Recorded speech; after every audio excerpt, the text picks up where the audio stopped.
when we talk about our problems, sometimes the solutions just appear as a part of that conversation. So very, very important to constantly talk about, our problems.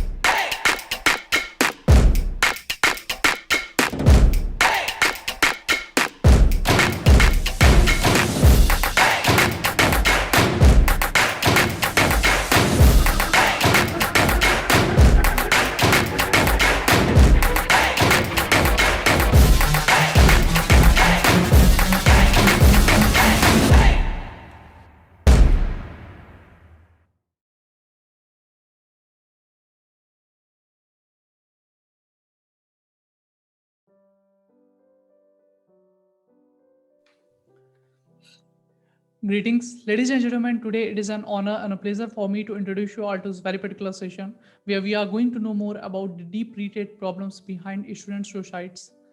My name is Harsh and I'm going to moderate this session for all of you wherein I'm going to introduce you all about session and perhaps the person who is going to interact and address all of us.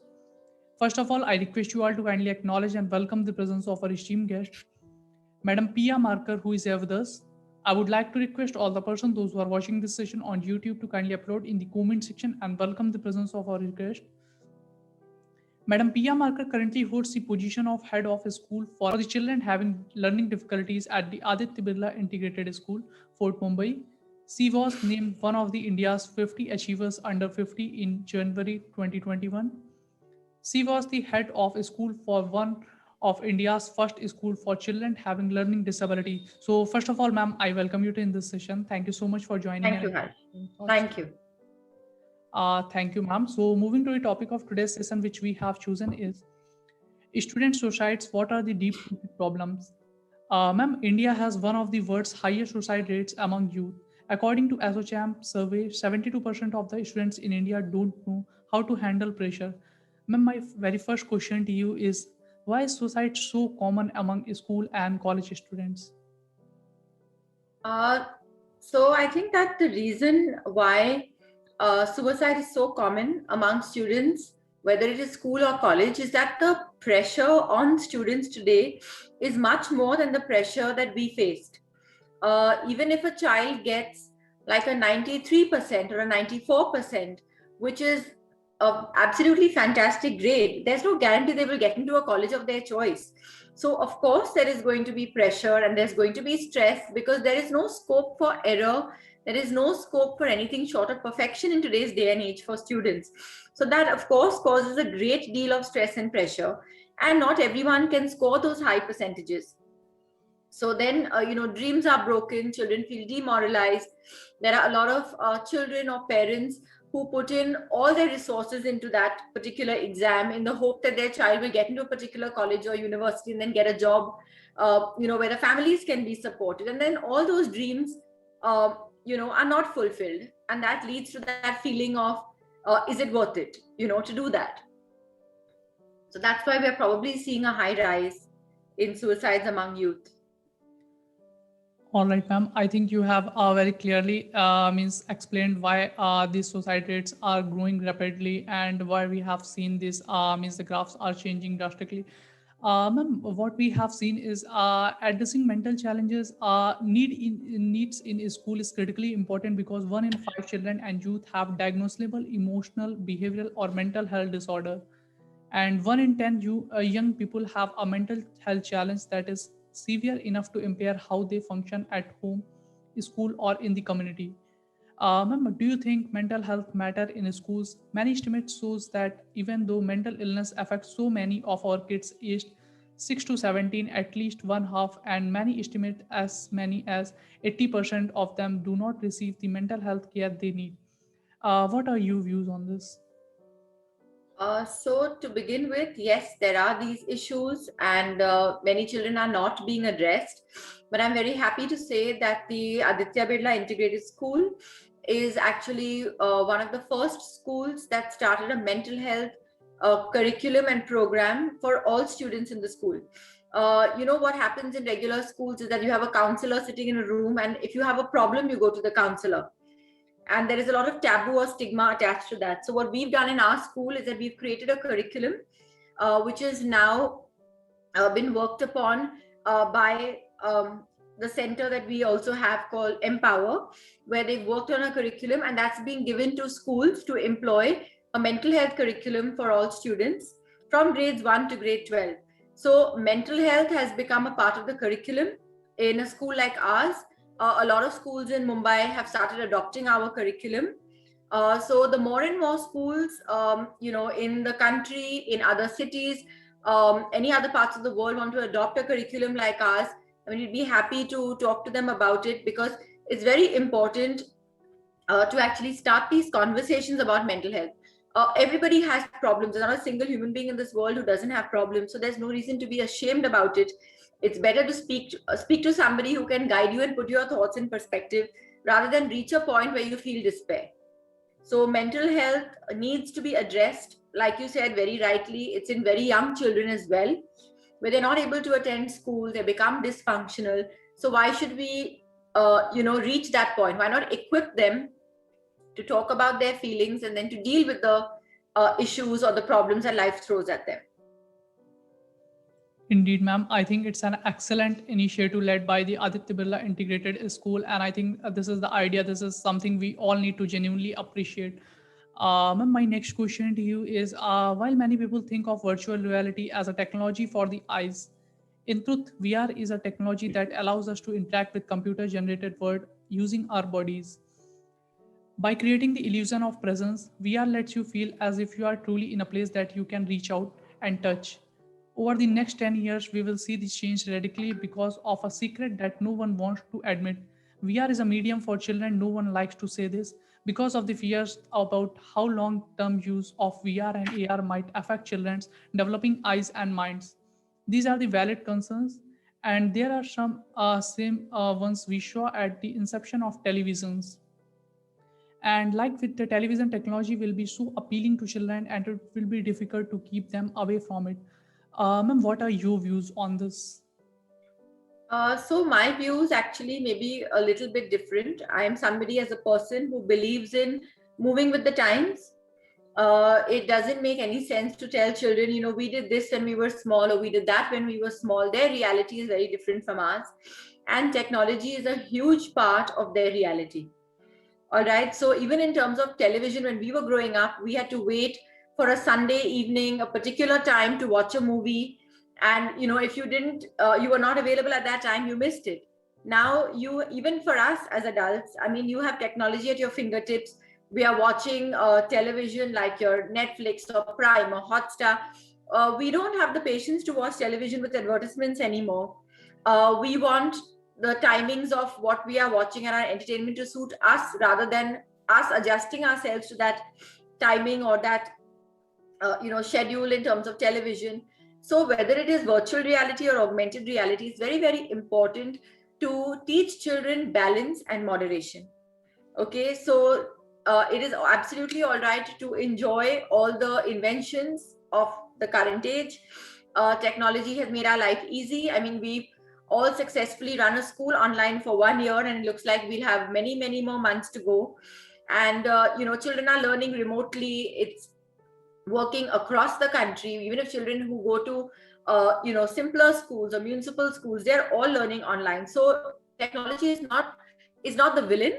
We just have to learn how to balance it out. So we have to learn as parents to give our children a schedule where they spend some amount of time doing this, another time doing outdoor sports activities that are not related to the screen or digital. So that's where I'm coming from. I don't think you have to keep children away from it. You've got to teach them how to handle it responsibly. Indeed, ma'am. I think you have very rightly mentioned that everything which we have, everything comes with the things which we don't like. And but the thing is that we have to check what are the things we can use because of the technology what we have got. We have to see the positive impact, how it can create, how it can be used for the our betterment. Ma'am, my next question to you is: most of us choose to expose their children and teenager to the internet and social media at a young age, which can result in a tragic outcome. We all are aware of many dangers lurking on the internet, one of which is cyberbullying on the top of discrimination and harassment that prevail on the internet and especially on Twitter, Facebook, and Instagram. Sometimes cyberbullying and harassment became so unbearable that people choose to take their own life. while minor and teenager is the most vulnerable group of people in this regard, quote unquote. Ma'am, what are your suggestion to such childrens? So again, I think it's very, very important to work with children from a young age to help them build their self-esteem so that they believe in themselves. And, a comment from somebody who is a part of a virtual world for you, not even a real friend, should not be able to demoralize you to the point that you feel your life is worthless. Because I don't think any person is worth that, right? A person who doesn't value you should not be able to bring you down to that level to begin with. And as far as Twitter, Facebook, Instagram, social media, I know that the age that children are allowed to be on it is 14. There are children much younger who are on it. So I think over here, a parent role is very, very important. It is up to each individual family how they want to expose their child, but it's very, very important for parents to know or to be aware of what their children are doing on social media. Also about, like you said, cyberbullying, or posts that are derogative, harmful, hurtful. Those things are there as they are in the world in general. So if we teach our children to be mentally strong, to be sure of themselves, so that it's better to have a few friends who are real friends than to have 2,500 friends of somebody following you who are meaningless, right? And that one negative comment bothers you. So working on the children's self-esteem is very, very important. Teaching them how to talk about their problems, because a lot of children who are bullied, they feel embarrassed. They don't talk about it, they hide it, and then it gets worse and worse and worse. So when you talk to an adult, you talk to a counselor, you talk to your parent, you can talk to another friend. Sometimes if the bully is also your friend, sometimes that happens, you can talk to them and tell them, this is how you're making me feel by what you're saying and doing. So if you can do that, sometimes what happens is that it makes the stress less, it makes it more bearable. And when we talk about our problems, sometimes the solutions just appear as a part of that conversation. So very, very important to constantly talk about our problems. And for parents who are allowing their children to be on social media, like I said, it is a part of their reality. We have to teach them how to handle it responsibly. We have to tell them about the dangers that are out there. Like the same way when we were growing up, we were told never take a sweet from a stranger, never talk to a stranger. We were taught about stranger danger. We were talking about things like kidnapping or about assault or any other thing. So the same thing can happen. The same threats are prevalent in the digital world as well. So as parents and as adults working with children, we need to inform them that yes, please enjoy social media, but also please remember that there are certain aspects you need to do to keep yourself safe. You don't need to put up minute by minute of what you're doing, where you are, what you're doing, where you're going. You have to remember that this is not a real world. This is part of entertainment. So teaching children how to understand that is very, very important. All right, ma'am. Ma'am, as you have mentioned, and what we have seen is that nowadays our life is so much influenced by social media that we post everything, whatever we are doing, eating, sleeping, everything we post on social media generally to gain some, we can say, kind of influence. But ma'am, my next question to you is, what will be advices from your side to, if we talk about the teenager or adult, we can say, if they are means got in the kind of condition where they are got trolled in some kind of comments, or we can say if anybody is harassing, what must be their first call of action? So the first thing you do is see who is the person who is trolling you or giving you the negative comments. If it is somebody who you know, I would recommend that you speak to the person and you say that, please, if you don't like, what I'm posting, or you don't like what I'm doing, you're most welcome to unfriend me, unfollow me, but please don't post negative comments because they are hurtful. You can say that. And if a person continues, you may block that person, right? But if it is somebody you don't know, there is no reason that you should not immediately block them or report it. All right, ma'am. Moving to my next question, what are the primary symptoms of this, you can say, student suicide or doing something to try harm oneself. If child expresses suicidal thoughts or exhibits self-harming behavior, what should be first action of his or parents, teacher, mentor, and school? Okay, so the first thing is the signs. There are very, very many signs that can show that a person is, disturbed or not in the right frame of mind. It starts with lowered motivation, lowered self-drive, low performance. Sometimes a teacher can pick it up in the child's writing. Sometimes they voice, very dark, sad thoughts in their writing. So those are the ways that one can pick up those symptoms. And if your child expresses suicidal thoughts or exhibits self-harming behaviors, the first action should be to tell the child that, you know what, I understand that you're going through a tough time. Talk to me and I'm here for you. Okay, because we are most likely to always speak to somebody who we feel understands. A lot of times children feel that, my parents don't understand, their life was so easy, they don't know what we are going through. So you can also tell them that, you can speak to a counselor if you don't want to speak to us, but take them to somebody to speak. Don't shut them down, don't tell them that they're being weak, don't tell them that they are being silly, and don't tell them things like, when I was growing up I had so many difficulties and I never did this, why are you doing that? Because each person handles stress differently.